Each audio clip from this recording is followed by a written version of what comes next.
Ito ang inyong lingkod na nagbabalik upang magbigay ng mga balitang walang bias at pawang katotohanan lamang. Ito ang Bayang Pinas. Ang isyong ito ay naging usap-usapan sa buong bansa at iba't ibang social media platforms. Ngunit bago tayo magpatuloy sa aktual na video ay tayo muna ay magbasa ng mga komento, hinaing at opinyon ng ating mga netizen. Witness ako, mabait talaga si Mayor Duterte from 1985 to 1995. Barangay captain ako sa lugar na malalayo sa City of Davao. Always yan siya mag-visit sa mga barangay kahit malayo at matulungin talaga siya. That is why mahal siya ng mga tao kahit mga bata. Paduano, si PRRD takot sa inyo, okay lang kayo. Buti nga sa inyo, ini-Indian kayo. Sino ba kayo para puntahan dyan ni FPRD? Baka in your dreams. Mag-hearing kayo dyan hanggat sa gusto nyo, who cares? Pagkatapos mag-hearing, nag-meeting sila para pag-usapan ng mga susunod na hearing kung ano naman ang gagawin nila. Kakaduda mga ganyan galawan talaga. Baka sa kabilang mesa niyan, yung mga resource person naman. Good morning po, nakakainis na po itong mga huwadcom. Nagdunong-dunungan, kala mo sila na ang korte na wala na ang karapatan ng mga Department of Justice, mga lawyers na may karapatan para imbestigahan ang mga nagkasaala doon sa pinapatawag ang mga kaso sa DOJ. Yes Sir Marcoleta, isang huwadcom. Sila walang kakayahan, hindi korte. Alam natin na gustong masira ang mga Duterte para di manalo Inday Sara Duterte. Tiwala din ako kay Sir Marcoleta, number 1 ko sa boto at ng pamilya ko. Removal of the man in Malacanang is inevitable and imminent come December 2024. Once the impeachment filed to VP Inday Sara Duterte for President at ilalabas ni VP Inday Sara Duterte ang pinakamalaking anomalya at iskandalo na sangkot si Speaker Tambaloslos kasamang Okada Manila owners and executives as per VP Inday Sara Duterte for President sa kalam nationwide worldwide. Well, para nga sa kabuang detalye at impormasyon ay panoorin na lamang ang buong video. At salamat na rin sa ating mga solid viewers sa walang sawang pagsuporta. At kung bago naman sa ating channel ay syempre, huwag kakalimutang mag-subscribe, pindutin ang notification bell, piliin na rin ang all upang laging maging updated sa mga balitang bago, totoo at walang bias. Dito sa channel ng Bayan, ang Bayang Pinas. Huwag din pong kakalimutang mag-iwan ng like at i-share ang ating mga videos. Muli po mga kaibigan, maraming salamat and God bless.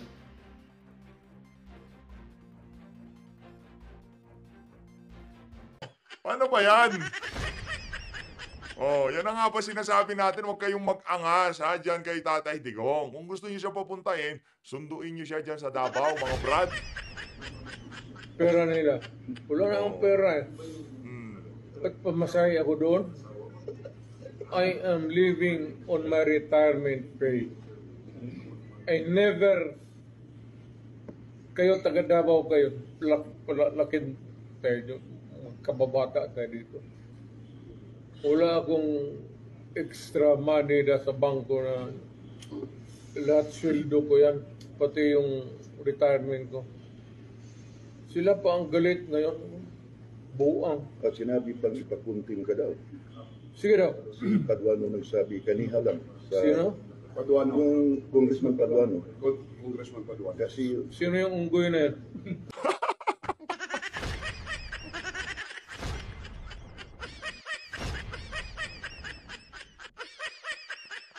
Yun ang nami-mention natin kay dating Pangulo Rodrigo Duterte. Oy, Paduano, unggoy ka daw. Mayayabang lang ho yung mga yan pagka nandyan sa Tuwad Committee. Pero pagka nakaharap po nila itong si dating Pangulo Rodrigo Duterte, naku, may kalalagyan ng mga walang yan. Sigurado, hindi naman ho makakapag-angas yan sa harap ni Tatay Digong. Mayayabang lang yan pagka hindi nakaharap si Tatay Diggs. Di ba? Pero pag nakaharap na ho yan si dating Pangulo Rodrigo Duterte, naku, mga duwag yung mga yan. Lalo na yung si Paduano, yung mga ganyang klaseng congressman, pagka hinarap na ho sa kanila, itong si Tatay Digong, panigurado, bahag ho yung mga buntot ng mga walang congressman yan. Tignan nyo naman ho to, tignan nyo naman ho yung mga yan, talagang pinagpaplanuhan nila, di ba? Ito, tignan nyo to. Oh, tignan nyo, pagkatapos ho ng Tuwad Committee hearing, talagang pinagpaplanuhan ho nila yung susunod na hearing kung paano ho nila kakamadahin, kumbaga paano nila aayusing, mai-deliver yung mga tuwad committee, na gaganapin sa mga susunod na panahon. Tapos na hearing pero talagang, ibang klase kayo, sa sarap ng pagkain niyo. Ang ibang klase kayo. Konting hiya naman ho mga kongs. Yung mga kababayan natin ang daming nagugutom. Tapos pa Chinese restaurant lang kayo. Nakananto ko, kanino pera yan? Ayan na naman, nagagalit na naman ako Kanino pera yung pinambabayad nyo dyan? Hindi na kayo nahiya sa sambayan ng Pilipino? Anak na to, wag ang ganon, daming nagugutom. Ngayon, pagkatapos yung finlex yung mga Rolex at mga mamahaling sasakyan nyo, ngayon naman finiflex yun yung chinichibog nyo. Kaya nagtabaan na lang kayo. Tingnan nyo yung si Luistro, parang balyena na siya. Hoy, Luistro, hinay-hinay ka sa kain, sa tingin ko, alam nyo kung sino kumukuha ng picture dyan? Yung Tingog Party List. Yung Tingog Party List, si Jude Asigre. Lahat ng tira-tira dyan, iti-take out nun. Imi-midnight snack niya. Nak ng toko. Kaya tuloy natin. Yung taga saan yan? Kasi yung actor na dyan, si Dan Napakulong sa lahat Fernandez, ng mga abante sa resource Capitan. person. Ganyan nag-contempt sa lahat. You don't scare me a bit. Galing na ako pagka-presidente, huwag nila akong ganunin. Galing na ako sa Congress. Mayor ako, congressman ako, presidente na ako. Do not give me that shit. Sabihin mo sa kanila. Totoo bang may impartiality na kita mo ngayon, Mayor?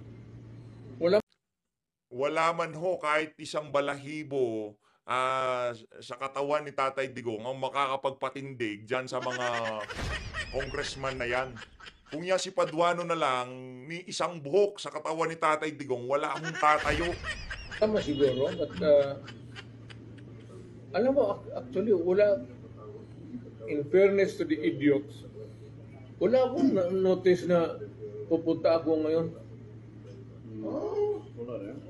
Sa ngayon nga sa hindot na yan, Pero si Attorney Mga hindot pala kayo kayo, mga hindot pala. Grabe, ang tagal nyo nagdadadakdak yan sa tuwad committee. Yan lang sasagot sa inyo ni Tatay Digong. Wala man siyang sinagot sa mga argumento nyo. Pero etong tawa ni Paduano dito, ang sarap ng tawa niya, makakapag-milk tea na naman siya. Pero totoo nung bagong pasok yan si Luistro dyan sa House of Representatives, ang payat-payat niyan. Pero tingnan nyo, mukhang balyena na siya ngayon, taba-taba na niya. Siguro yan ang kasama ni Jude Asidre. Nagtatanungan sila, anong ulam sa pantry? Anong ulam sa buffet? Taba-taba na niya, mukha na siyang balyena, di ba?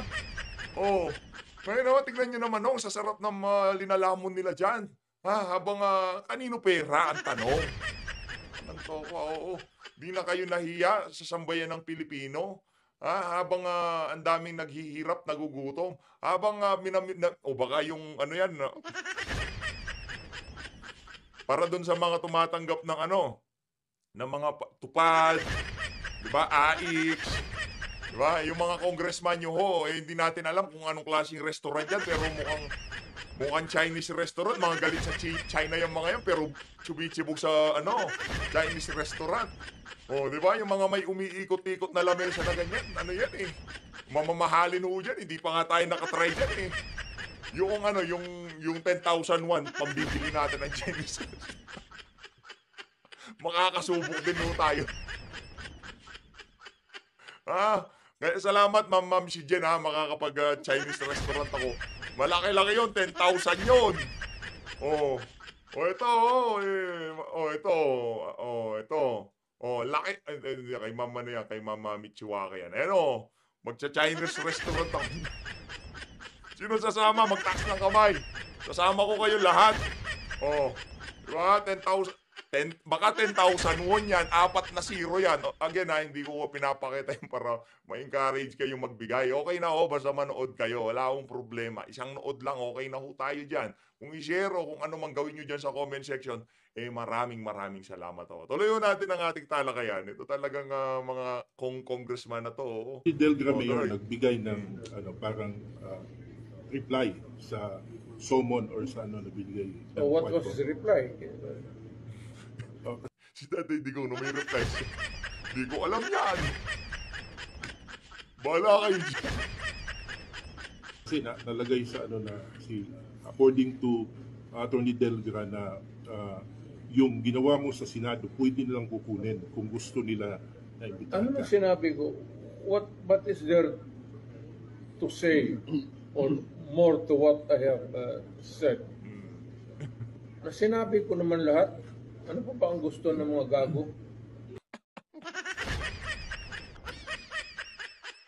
Nakakamiso talaga ito sa atin. Ay, ano ha, sa mga ano, sa bago matapos tong buwan. Ako, magkakamitin greet tayo. Naku po, makakadaupang ang palad na uata natin itong si Idol. Itong si Idolo. Diba? Sana, mabigyan tayo ng pagkakataon. Hindi naman kasi basta-basta yan, di ba? Kumbaga, ano yan, talagang pinagpaplanuhan dahil napaka-busy niyang si Tatay Diggs. So, pero sana mapagbigyan tayo.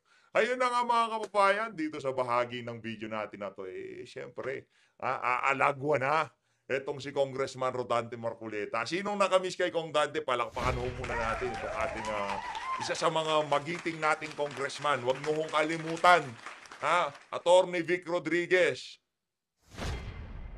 Congressman Rodante Marcoleta, at lahat ng nasa PDP laban na senator lineup at itong si Pastor Apollo Kibuloy sa 2025 senatorial election. Sila ho ang ating mga iboboto. Okay? O, tuloy ho natin. Kay Kong Dante na ho tayo. Game. Yung pasabog niyo, wala naman eh. Mamaya pa. Mamaya. Alis na ako rito. Dala-dala nyo eh. Ha? Ay, nakita ko na, dala-dala nyo po eh. Ay, hindi. Ang gusto ko sanang, akala ko naman yun ang pag-uusapan natin. Di ba hindi dumating si Pangulong Duterte? Oo. Doon sa patawag na Quadcom, di ba? Kahapon eh. Opo, nagagalaiti nga po yung ilang congressman doon, Kong. Bakit? Kasi nga hindi dumating. Ang gusto nila, ipatawag na lang ata yung abogado ni Congressman, ni dating Pangulong Digong. Uy, ano kinalaman ng abogado? Kasi siyempre daw niya, doon nga ako, natataka nga ako. Doon siyempre niya, kapag sinabing ng kanyang kliyente, at least meron na niyang sapat na kabatiran yung abogado kung totoo ba yung sinasabi ng kanyang kliyente, Kong. Hindi ganun yun. Hindi ba? Ang abogado, Oh. kapag yan ay in-engage ng isang kliyente, ahente lang siya. Yun, tama. Representative lang siya.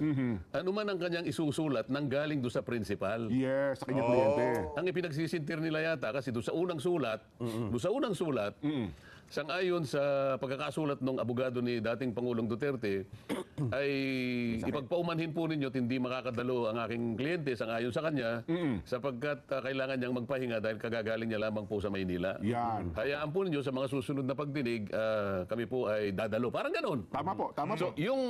yung sulat na yon nanggaling sa principal. Meaning to say, si Pangulong Duterte. Tama po. Ngayon, sumulat uli ngayon sapagkat umaasa nga dahil nga sa commitment na sa mga susunod na pagdinig, dadalo, hindi dumating, may kalakip na naman na sulat. Oho. Na dito sa sulat na nito ay sinabi, kami po ay sang-ayon po sa pakikipag-usap ko sa aking principal, sa aking kliyente, ay hindi po siya makadadalo dahil po sa mga sumusunod na makadahilanan. Yan. Oho. O ano ba yung sinabi niya, Jen? Oho. Well, Ang sinabi niya doon, hindi siya naniniwala sa... Meron siyang inilinyang mga dahilan. opo. Ngayon, Opo, kaya opo. natin sinasabi yon, ang abogado, nagawa niya yung sulat na yon, base rin doon sa kanyang... Pahayag ng kanyang kliyente. doon sa kautusan na ibinigay o pahayag ng kanyang kliyente, ito nga yung dating Pangulo. Rodrigo Duterte. Yes po, tama kayo. Ngayon, nakapaglatag sila ng kadahilanan, ang una yata ang kadahilanan, ito, nabasa ko lang yung dyaryo. Sabihin mo kung nagkakamali ako, hindi, sa dyaryo ko lang nakuha ito. Ang unang dahilan ay nakalagay, the former president is doubtful as to the Quadcom's integrity, independence, and probity to conduct legislative inquiry in aid of legislation. Yun ang una. Okay, opo. Itagalog mo yun, Nelson. Ay, doubt, merong May pagdududa. Duda. Oho. Oo, kung totoong merong pakay ang Quadcom na gumawa ng batas. Hindi ganun. Kayo naman, i-translate nyo ng mahusay. Ulitin niyo ko, hindi namin masyadong naintindihan. Iinit na naman ang ulo ko pagka ganyan ng ano eh. Pag sinabi ko, unawaan nyo ng mabuti. sige po, sige. Sabi niya, he is doubtful as to the Quadcom's integrity, independence, and probity to conduct legislative inquiry in aid of legislation. Yun ang una.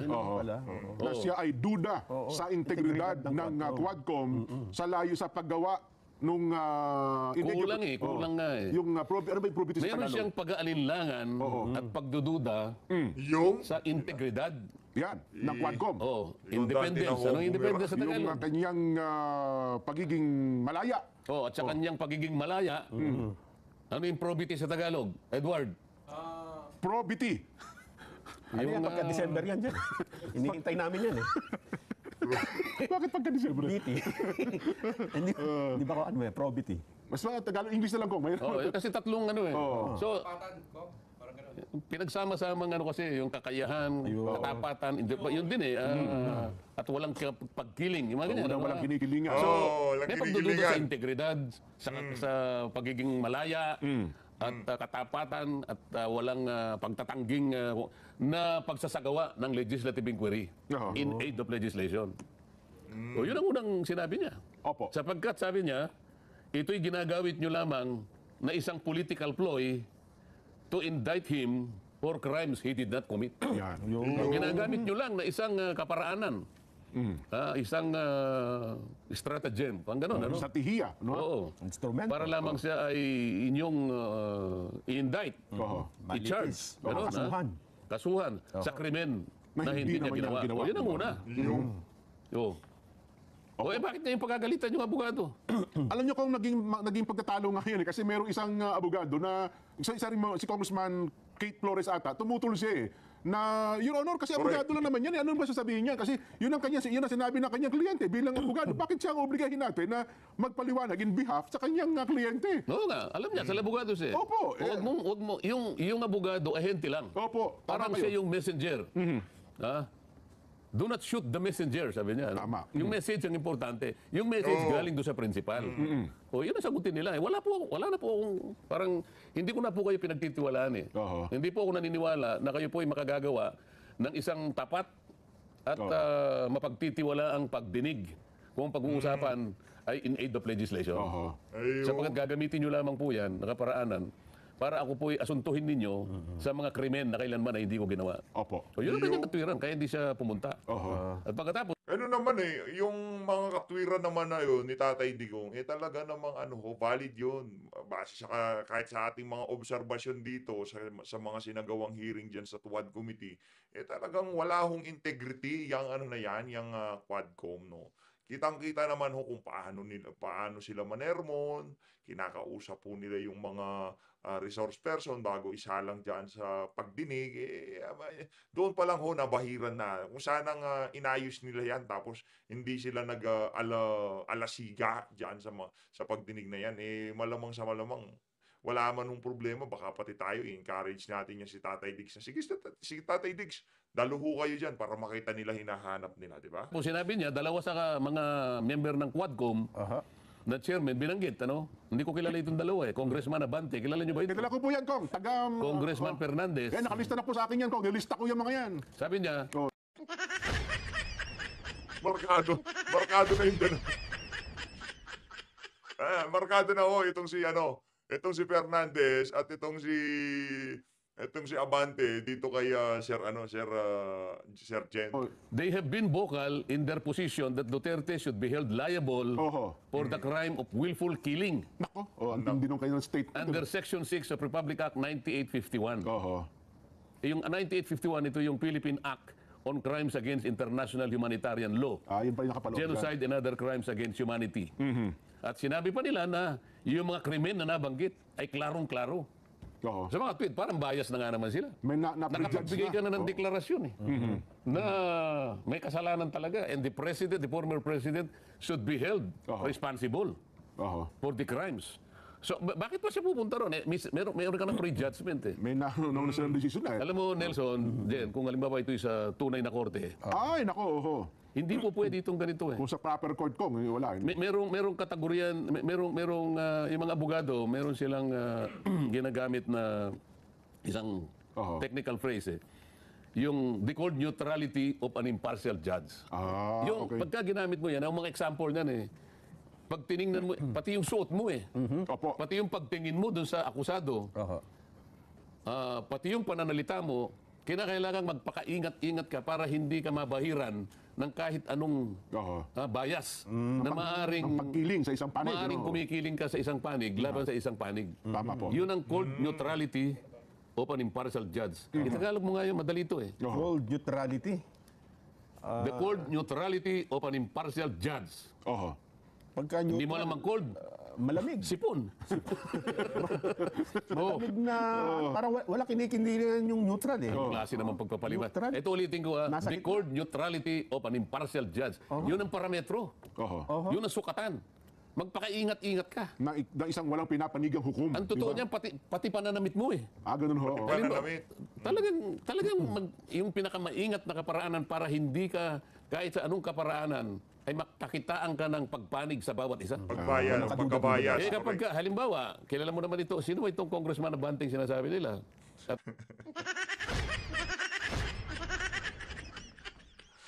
Wala na ho. Ano na to, kumbaga, balagbagan na ho. Diyan sa House of Representatives, balita ho natin, talaga nagkakagulo na ngayong mga panahon dyan. Diyan sa House of Representatives, yung mga congressman na yan, yung mga nakapaligid kay Tambalusos, sila na daw ho ngayon, nag-aaway-away dahil dyan sa Tuwadcom na yan. Dahil bulilyaso ang inabot, dahil doon sa pagbidabidahan ng dalawang congressman. Nakita niyo naman ho kung paano sila nagtratohan kahapon, talagang kulang na lang magsigawan. Kasi ano pa rin naman yan, may kanya-kanya pa ring agenda yung mga yan. Kahit nakikita nating ang dating parang united sila dyan sa Tuwadcom. Hindi ho totoo yun. Pagka naniwala ho kayo na united sila doon sa Tuwadcom, hindi ho totoo yun. Kumbaga, lang yun. Yun lang yung pinaka nila, yun. Doon lang sila, yung bagay na yun, pare-pare silang magbebenepisyo. Pero yung kanya-kanya nilang politika, hindi ho magkakaparehas yan. Hindi ho magkakaparehas ang politika. Kasi, ang common denominator nila, pagka si BP Sara nakaupo, ligwak ho silang lahat yan.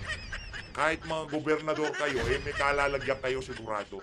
Yun lang ho. Pagka nakawala ang merong nakalusot na Duterte sa 2028, yari ho lahat yung mga yan. Yang si Luis Torre, naku, papayat ka, madam. At Congressman Fernandez, pareho namang hindi kabisado kung sino itong mga ito. Makakakilala ko yan, Kong. Kakilala mo? Ay, kakilala ko Okay. po yan. Oh. Nilista ko na po mga pangalan ng mga yan.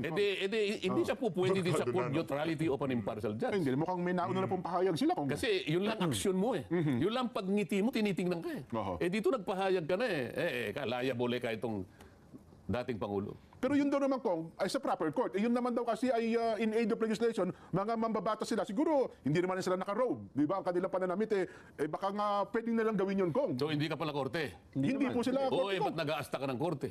Bakit ginagawa mo yung bagay na korte lamang ang pwedeng gumawa? Oo nga naman. Ano? Di ba? Meron akong babasahin sa inyo eh. Sabi niya, dito sa Bengson versus Senate. Bengson versus Senate. Opo. Itala mo ito ha. Opo, Sapagkat yung mga young guns ng baka pinakikinggan tayo. Ay, takpo. Nakikinig kayo niyan, Oh, Kong. ito para Benson versus Senate. makapag-aral naman sila. GR number 89914. O sinasabi na natin para mapadali. Opo. November 20, 1991. Bago-bago pa. Opo. 1991 lang decision na yan. Sabi niya rito sa isang parte, it appears therefore, sabi niya, Oo. that the contemplated inquiry by respondent committee is not really in aid of legislation Okay. because Oo. it is not related to a purpose within the jurisdiction of Congress. Nakita mo ha? Oho. Ang sinasabi rito ay hindi pala talagang in aid of legislation sapagkat ang hindi kanya kaugnay Opo. sa purpose within the jurisdiction of Congress. Bakit? Oho. Since the aim of the investigation is to find out whether or not the relatives of the President or Mr. Ricardo Lopa had violated Section 5 RA number 3019. Ito yung anti-graft.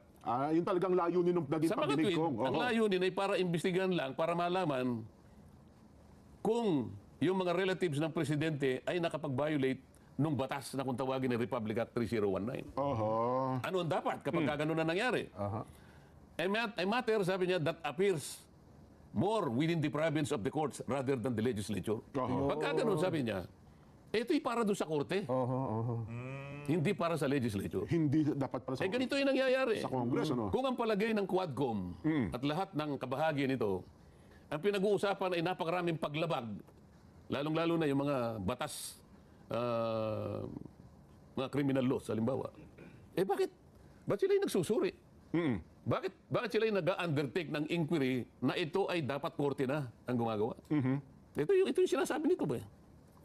Oo. So, kinote pa nila yung isang jurisprudence Opo. na sa pangyayari ay magkapareho. Aha. Ito ay John T. Watkins versus United States, ano? Lumang ano na to, lumang jurisprudence, ngunit nagagamit ng ating Korte Suprema. Aha. Sabi niya, Opo. but broad as it is, the power of inquiry, talagang broad eh. It is not unlimited. Kahit na broad yan, pero hindi merong limitasyon yan. Oo. Hindi absoluto yung kapangyarihan niya. There is no general authority to expose the private affairs of individuals without justification in terms of the functions of Congress. Di ba? Oo. Nor is the Congress a law enforcement or trial agency. No. Ay sinasabi, hindi ka enforcement, hindi ka trial agency. So bakit mo ginagawa ito? Pero paano natin i-draw yung line, Pong? Yung pagiging... Idodraw mo ang line kapag Opo. ang mga bagay na ito ay korte na ang dapat na gumawa, sabi nito. Hindi na legislative purpose. Sapagkat ang binabanggit nga ay in aid of legislation. Tama. Kagaya na sinabi niya, as held in Arnold versus Nazareno. Ito, landmark na ito. Landmark decision po yan, 1955 yata ito. The inquiry to be within the jurisdiction of the legislative body making it must be material or necessary to the exercise of a power in it vested by the Constitution such as to legislate. Legislate lang eh. Oo. Bakit ganito yung nangyayari? Kung ang alam mo ay kailangan mong isigin ang isang tao, kung yun ang palagay mo, kailangan mong isigin ang tao sapagkat napakarami palang batas ang na-violate, ang nalabag. Kasi pinag-uusapan nila is war on drugs eh. Tama po. Oo. Kung sa palagay mo ay napakarami mong ebidensya, bakit ang legislature ang gumagawa nito? Nako. Oo. Sabi niya, kasama ito sa sagot ni Pangulong Duterte sa pamamagitan ng kanyang Ang kanyang abogado. abogado po. Duterte noted, sabi niya. Opo. Ito sabi niya, the proper recourse, sabi niya, is to file the proper criminal actions against Duterte before the DOJ. Bakit niya sinabi yun? Kasi yung Department of Justice, nasa ilalim niya yung National Prosecution Service. Kung inaakala mo na nakalabag yung dating Pangulo ng maraming mga batas doon sa kanyang kampanya laban sa droga, ang sinasabi nga nila ang proper recourse, mag-file na kayo ng proper criminal cases against Duterte before the DOJ. Bakit hindi nga yun ang gawin? Oo. Bakit iniimbestiga ng Kongreso? Kaya pala kung ang DOJ, ito recently lang to dyan, Oo. balita natin kanina umaga, nagbuo na sila ng task force on EJK. Yun ang tama eh. Yun, opo. Oo. So anong mangyayari kung dapat iba yung hearing sa Kamara? Dapat nga wala yan eh. Oo. Dapat nga wala. Itong binabanggit nating mga jurisprudence na ito, ang sinasabi, kapag ang lahat ng ginagawa mo ay mas matibay pa na dapat ang korte ang gumawa at hindi legislature, dapat hindi mo ng matagal yan eh. Paano yan kung mukhang may nabasa ako mga statement na nung nakaraan sa House leadership na tamaan niya ang direksyon ng Quadcom at mukhang maraming natutuklasan. Kaya sino man ang gustong pumigil dito, hindi dapat niya Magtagumpay. pigilin ito, hindi ito niya dapat magtagumpay. Dapat magpatuloy ang pagdinig ng Quadcom. Yung pagdinig kaya ay nasusunod yung mga... Ano na kumbaga itong si Tambaluslos, nung mag-re-resume ho itong 19th Congress. Ano ho yun, desperado na ho talaga siya.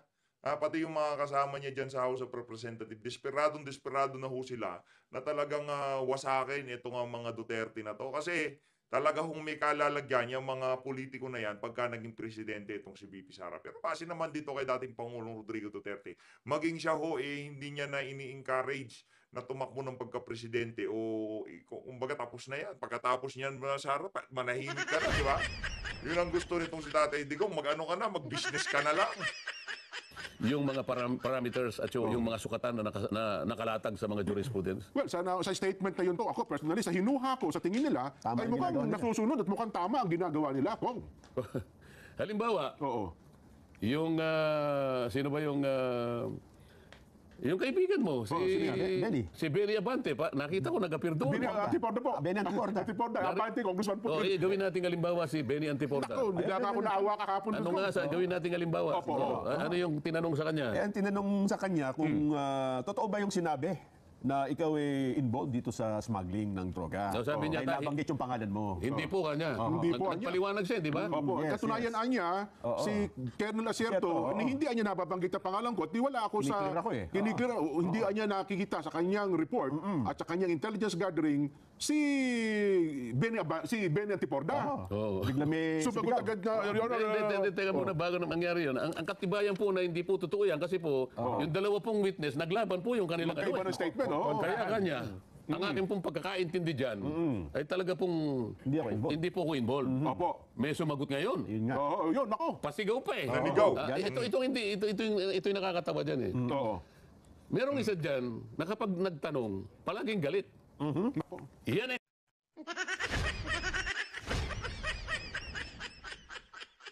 Kaya ang pagkakaintindi mo, Oo nga. Oo. but it does not follow. Tama Yan, po. no? Bakit daw? Bakit daw? Meron bang ganun? Hindi. Yung judge ba gagawin sa iyo yan? Ang judge palagi lang nakikinig yan. Ang naglalaban, yung dalawang abogado. Isang prosecution, isang defense. Yes. Pero yung judge, palagi siyang nakahawak doon sa court neutrality of an impartial judge. Ngayon, sabi niya, yan ang pagkakaintindi mo. Opo, tama. But it does not follow. Oo. Hindi yan ang totoo. Oo. Yun ang sinabi niya, ha? Oo. Hindi lang sumagot yung Benny... Mahimik na lang. Hindi na Mukhang mabait nga si Benny Kong eh. Mabait. Oo, kung ikaw si Benny Antiporda. Oo. Halimbawa, ako si Benny Abante. Oo. Abante. Si Benny, si Ginong ano, Nagkakabiyakos-biyakos. Oo. Sino ba yung Si Karaps Si Karaps. po. Oo. Halimbawa, sinabi niya, Oo. yan ang pagkakaintindi mo, pero mali ang pagkakaintindi mo sapagkat Oo. hindi yan ang totoo. Sabi nga. Ba't niyo Sabi po ko naman. nasabi? Ano po pala ang totoo? Oh, ayun na. Oo. Paano mo nalaman kung ano yung totoo? Yung, paano mo nasabi? Dapat, di ba? Oo nga, oo. Ini sinasabi natin eh. Nasaan? Kaya nga sabi ng abogado ni Pangulong Duterte, Oo. ako po'y nagdududa na sa inyo eh.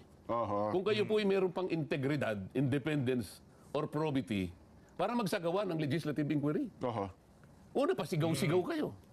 Kawawa yung mga tao. Unang-una, hindi nyo gawain yan. Pangalawa, wala kayong kakayahan para gawin ninyo yan. Bakit? Yung 4 na chairman ng committee na yan, walang abogado yan kahit isa eh. Oh, yun na nga po, Kong. Nagkataon nga ganun. Oh, meron bang makakapag cross-examine doon sa kanilang mga pinagtatanong? Well, ang ilang miyembro So, lang po. paano lilitaw yung kabilang panig? So, walang due process eh. Aha. Walang due process eh. Eh kasi nga naman kung layunin talaga doon, gumawa in aid of legislation kasi kung due process ang hinahanap natin doon, eh di dapat sa proper court na natin dinidinig ito, di ba? Yun na nga yung sinasabi natin. Ang gawain mo lang, limitado in aid of legislation. Oh. Hindi ba nakagawa na sila ng ano eh? Ang pagkakaalam ko, nakagawa na sila ng isang Opo, batas eh. mayroon na po yung ipahinto ang lahat ng POGO operation sa Pilipinas. Hindi Kong. lamang yun. Meron silang House Bill 10986. Anong isang araw? Tama po. Extrajudicial killings. Oho. Ngayon, na-file nila ito noong October 11, 2024. So, hindi tapos na. Opo. Meron ng...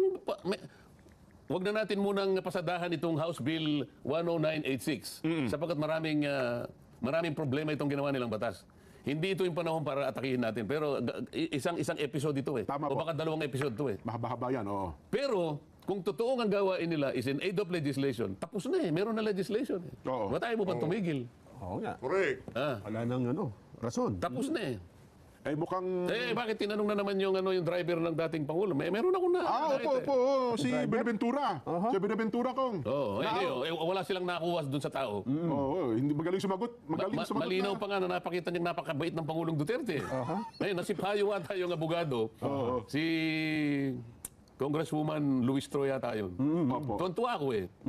Ngayon, ang ginawa niya, dahil sa wala siya nakuha zero. Opo. O edi ka, dahil sa napakabait ka ni Pangulong Duterte, ikaw ay bilib na bilib dyan. Opo naman, sabi niya. Opo. Kung halimbawa, bibigyan mo ng grade si Pangulong Duterte, Opo. between 1 and 10. 10 being the Highest. highest. Opo. Anong grado ibibigay mo? 10 po. Talagang bilib ka, ha? Oo. nga. Eh di pati buhay mo kanya ibibigay mo sa kanya dahil bilib ka sa kanya. Opo. Eh di pwede ka rin magsinungaling kanya. Dahil sa bilib mo. Yun ang kanyang konklusyon. Kasi in English niya So you can also do some misrepresentation before this committee only to save him. Yes ma'am, sabi naman nung isa. No? Alam mo, Kung yun ay nasa tunay na korte, doon pa lamang sa ano niyang Opo. between one and other, yung defense counsel. Nakaharang agad yun. Your Honor, Your Honor. Your Honor, objection. Yes. What is the objection? Sabi ng judge, ano? It is irrelevant, it is impertinent, no basis, Your Honor. Titigil yun. Tama. Sustain. Sabi ng judge. Wala na connection eh. Wala na connection eh. Eh dahil nga walang abogado doon, paglalaruan ka ng abogado, walang connection eh.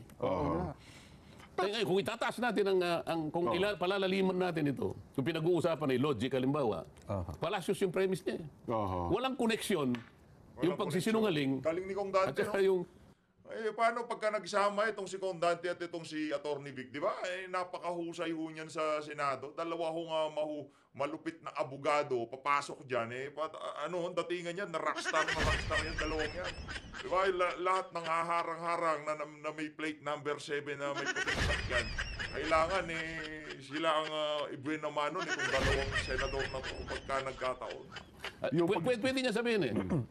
Yun ron, yung pulis, halimbawa, kung makikipagpilosopuhan siya dun sa abogada, yun ron, hindi ko naman po kailangan magsinungaling para iligtas si Pangulo. Sapagkat totoo po yung sinasabi ko lahat. Ngayon, kung halimbawa po, may umahanap sa kanya, halimbawa, alam ko babarilin siya, alam ko kung nasaan siya, magsisinungaling po ako talaga. So depende po eh. Depende sa sitwasyon. Depende po sa sitwasyon eh. Pero i-connect mo, yung paghanga ko sa kanya, at pagsisinungaling ko dito sa Quadcom, wala pong relasyon yun eh. Either pumasok ka dun sa mga tinatawag na mga yung tinatawag na false dilemma policy, meron kang bandwagon policy, meron kang slippery slope policy. Pero malalim na ito. Medyo malalim na talakayan. Hindi na dapat ginagamit itong mga ito. Pero gagamit sila ng mga ganon para lang lituhin. Dahil wala siyang nakuha eh. Zero eh. Ang malungkot kasi doon, Hindi tatanong natin sa publiko ngayon. Hindi, Kong, ang malungkot. Baka tayo mapalayo. Idagdag ko lang, Kong, ang malungkot kasi doon sa punto na yan, wala namang defense lawyer. Nakabawal mag-ano eh. Bawal mag-cause Sumagot yung abogado ng mga witnesses. Wala nga due process eh. Hindi magbulong, Ilang bawal beses na nating pinag-usapan sa programang ito. Hindi korte ang Quadcom. Nagkukunwari lang sila na korte. Ipagpalagay natin korte sila, hindi qualified na judge yung apat. Kaya wala tayong makukuha rito eh. Hindi abogado. Una, hindi korte. Nagkunwang korte, wala namang qualified na judge. So ano gagawin natin? Nako. Kaya pala ganun kung umasta si... So paano magro-ruling yung, halimbawa, merong nag-motion. Paano magro-ruling yung isa? Oo nga naman. Well, ang batayan lang nila lagi yung kanilang rules, Kong. Doon sa rules ng umiiral sa Quadcom. Ayun ang kanilang laging na... Kaya nga nagtataka ko, Kong, doon sa mga laging statement ni Congressman Paduano na ang panakot niya lagi, magsalita ka ng totoo, ipakukontem kita, at saka yung driver mismo sa Ginong Binaventura, magsalita ka ng totoo, baka hindi ka na makauwi. Di ba yung ganun double? Ano ibig sabihin? Kaya nga isa sa dahilan na ginamit ng dating Pangulo sa pamamagitan ng kanyang abogado sa pagtanggi niya na dumalo sa Quadcom ay ito. Duterte noted how the Quadcom tried to persuade, if not unduly pressure, resource persons to admit matters under oath that they lack knowledge of.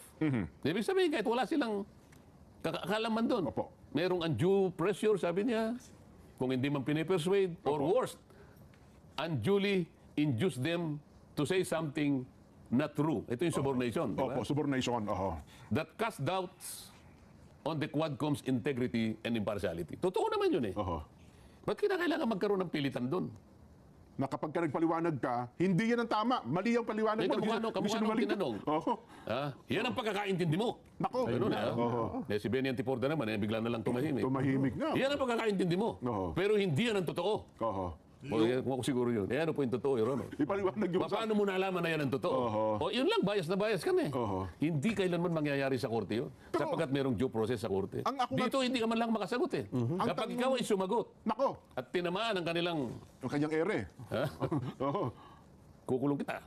Meron bang ganito? Nagsisinungaling ka, hindi yan kasang-ayon sa alam ko. Pero ang tanong ko doon, kung gano'n na ang asta ng mga miyembro ng Quadcom, bakit pinapayagan ng chairman? Di ba dapat nagro-ruling ang chairman doon? Your Honor, hindi tamang aktwasyon yung ginagawa mo. Di ba? Paano siya magro-ruling? Iisa nga lang yung puntirya. Iisa yung direksyon. Iisa yung script. Alam naman maglaban-laban yung apat na yun. maging itong si Congressman Rodante Marcoleta, at hindi lang naman ho yung si Kong Dante, maging yung mga kasama natin dito sa PH Update at yung mga sumusubaybay dito sa Quadcom na to sa social media, alam ho nila na may script. Pwede ba dapat ganun? Kaya nga merong kanya-kanyang kaisipan sila na kapag kamali ang ginagawa ng kasama niya, itama niya bilang chairman ng komite. Hindi. Pare-pareho silang chairman dun eh. Ano sasabihin ng isa? Huwag mo kung...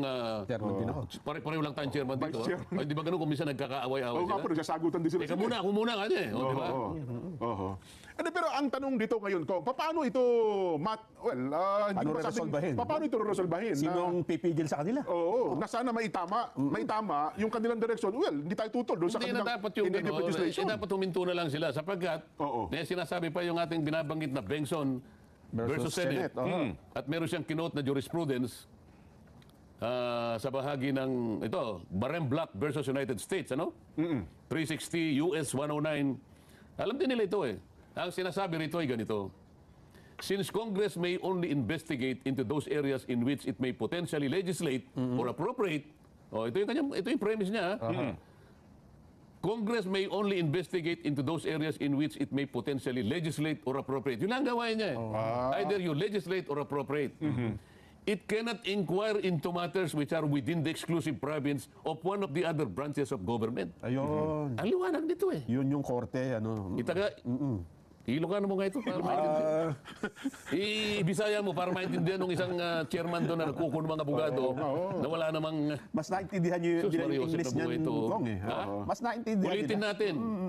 Since Congress may only investigate into those areas in which it may potentially legislate or appropriate, legislation lang or Kawalan ng appropriation batas o maglaan ng pondo. It cannot inquire into matters which are within the exclusive province of one of the other branches of government. So hindi ka pwedeng manghimasok Yan, sa kapangyarihan ng sa mga bagay-bagay na nasa ibang departamento, ibang exclusive province. Doon Ibang lamang branch sa ng government. jurisdiction niyan. wala kasi mga Tagalog na ako eh. Pero maliwanag na ito eh. Kapampangan na lang kaya ko. Medyo maganda sa Kapampangan yan eh. Kamalyaring magmurit-muritan. Sabi. Yun.